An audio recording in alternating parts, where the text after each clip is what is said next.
I see.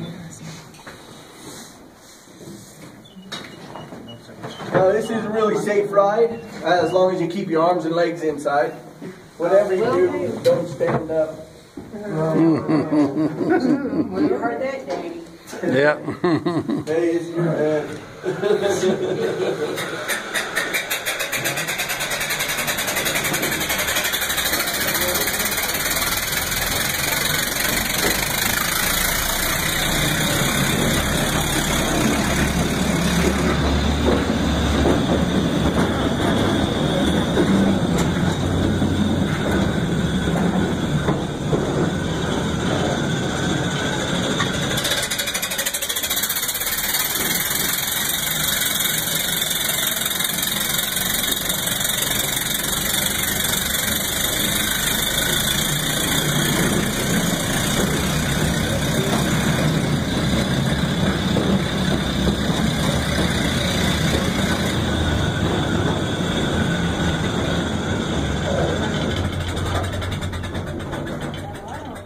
There he is. I'm pretty sure this is where all the big decisions were made. Yeah.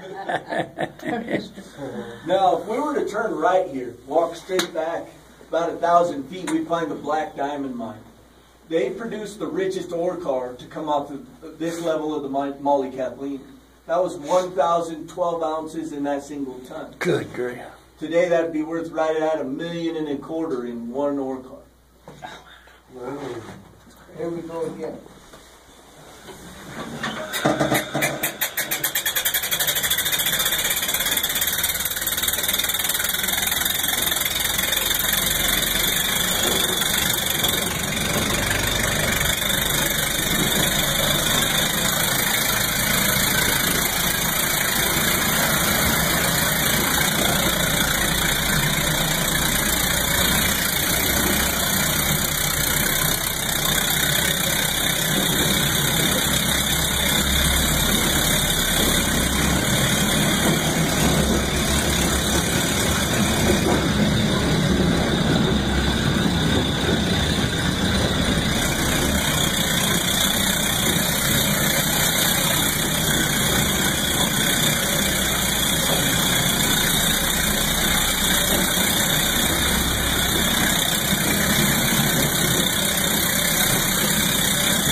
Now this is the tool room. Of course, anything broke got fixed in a place like this.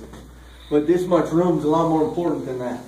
As far as the heavy equipment, like the muckers and the buggies like these, even the ore cars, all shipped down the shaft by piece and then reassembled down here underground.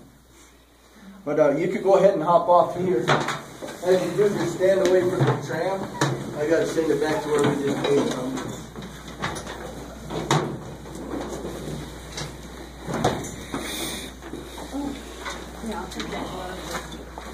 Yeah, make sure you get your keys too.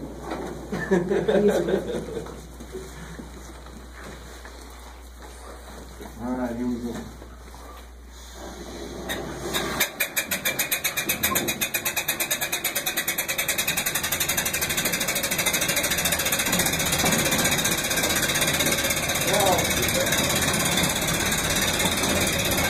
This is another ship. But this one, about 40 feet back, it just quit producing gold. But they kept driving and checking. Once they hit this Black Diamond crosscut, it still wasn't producing. So they didn't figure it was worth taking it any farther. And they left it as a wall right here for the next 50 years. They just used this as a tool room. And then 1961, all the smelters and ball mills start shutting down. Eventually, there's nowhere left to process the ore. So, of course, the mines start going too. But the Mollie started giving tours here then. And then 10 years later, that's going so good, they decide to hire an old-time miner named Nick Cox to come in, keep driving this drift through so they'd have a complete circle tour on this level. But 4.5 feet past this wall, on his very first shot of dynamite, he hit the producible part of the vein right there. Sat there for 50 years at 1.5 ounces a ton. All they had to do was scratch the wall. You can see all the indications I've showed you to this point. Through this streak of brown over here, you can see nice sparkly gold shining out of it. Yeah. Yep. But that's all fool's gold, iron pyrite. Oh. But if you keep following your indications, there's your fluorite. To the right of it, there's a stream of gray. And there's dark pockets with sparkles of silver in them. That silver is what you're looking for in this area. The miners even had a saying, if it's gold, it's fake. If it's silver, it's gold.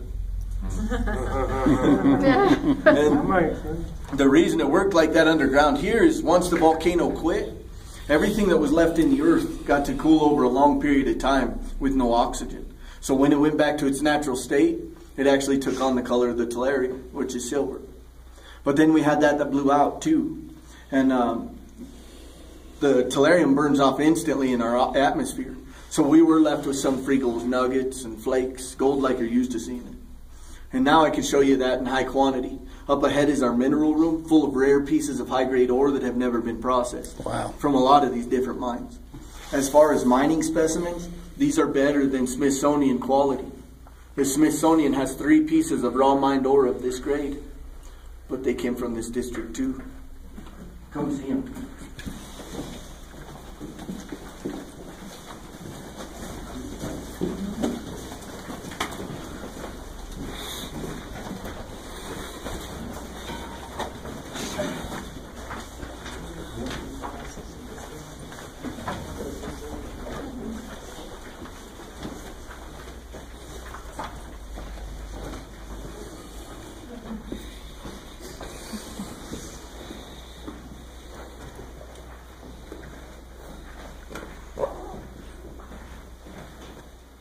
Now this whole exhibit was donated by 2 local minermen. They're on that first plaque, Melvin Anderson and Jess Fay.